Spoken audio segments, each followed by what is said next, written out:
নমস্কাৰ প্ৰিয় দৰ্শক, আজিৰে পৰা জংঘল ব্লকত আৰম্ভ হ'ল অবিৰত ভাগৱত পাঠ। ভাগৱত পাঠৰ মূল উদ্দেশ্য হৈছে ভগৱানৰ লীলা শ্ৰৱণ কৰি ব্যক্তিগত আৰু সমষ্টিগত জীৱনলৈ শান্তি আৰু সমৃদ্ধিৰ পথ প্ৰশস্ত কৰা। এই গতিকে আই বাপ সমস্তজনে একত্ৰিত হৈ ভগৱন্তৰ চৰণ যুগলত এভাগ সেৱা ধৰাৰ উদ্দেশ্যে আজিৰে পৰা আৰম্ভ কৰিছে অবিৰত ভাগৱত পাঠ।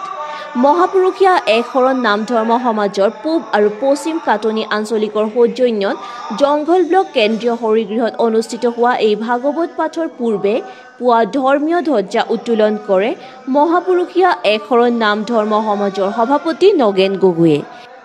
ইয়াৰ পাছতে পুৱাৰ নামভাগ পৰিচালনা কৰে নামাচাৰ্য পৱন শইকীয়াই।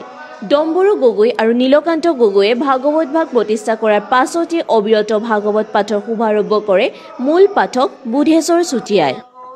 জংঘল ব্লক অঞ্চলৰ যিটো কেন্দ্ৰীয় নামঘৰ আছে সেই নামঘৰত ভাগৱত শাস্ত্ৰভাগ অবিৰতভাৱে পাঠ কৰিবলৈ আৰম্ভ কৰিছোঁ আজি ২৭ তাৰিখৰ পৰা। ভাগৱত পাঠ আমি পাঠ কৰাৰ প্ৰধান উদ্দেশ্য হৈছে দ্বাদশ স্কন্ধ ভাগৱত হৈছে যুগ ধৰ্মৰ কথন, গতিকে এই যুগ ধৰ্মৰ মাজলৈ আমি সোমাই যাবলৈ বিচাৰিছোঁ। আৰু এই ভাগৱতে হৈছে বৈকুণ্ঠৰ প্ৰতি ভগৱান শ্ৰীকৃষ্ণ মাত্ৰ বাংময় ৰূপত আছে, এইটোৱে পাৰ্থক্য।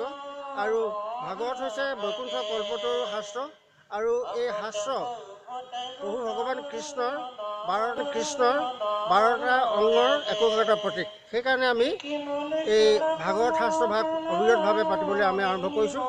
আৰু ভাগৱতেই আমি বৈকুণ্ঠ কল্পতৰু শাস্ত্ৰ বুলি কৈছোঁ, আৰু ইয়াতে সেইকাৰণে বাংময় ৰূপে এই ভগৱান কৃষ্ণৰ ৰূপটো আমি ভাগৱতত পাইছোঁ। আৰু সেইকাৰণে ওম নমো ভাগৱতে বাসুদেৱায় নমঃ এই অষ্টাক্ষৰ যোগেদিয়ে প্ৰভু ভগৱন্তৰ পূৰ্ণাংগ ৰূপটো আমি প্ৰকাশ পোৱা দেখিবলৈ পাইছোঁ। আৰু এই ভাগৱত পাঠৰ যোগেদি আমাৰ এই অঞ্চলৰ জনসাধাৰণ নহয়, দূৰ দূৰণিৰ পৰা অহা ভকত বৈষ্ণৱসকলৰ লগতো আমি চিনাকি হৈছোঁ, তেখেতসকলৰ লগত আমাৰ আত্মীয়তা বাঢ়িছে। গতিকে আজিৰ যুগত বিশেষকৈ একবিংশ শতিকাত অসমীয়া জাতিটোৱে যেনেকুৱা এটা বিপদৰ সন্মুখীন হ'বলৈ গৈ আছে, সেই বিপদৰ পৰা উদ্ধাৰ কৰিবৰ কাৰণে আমি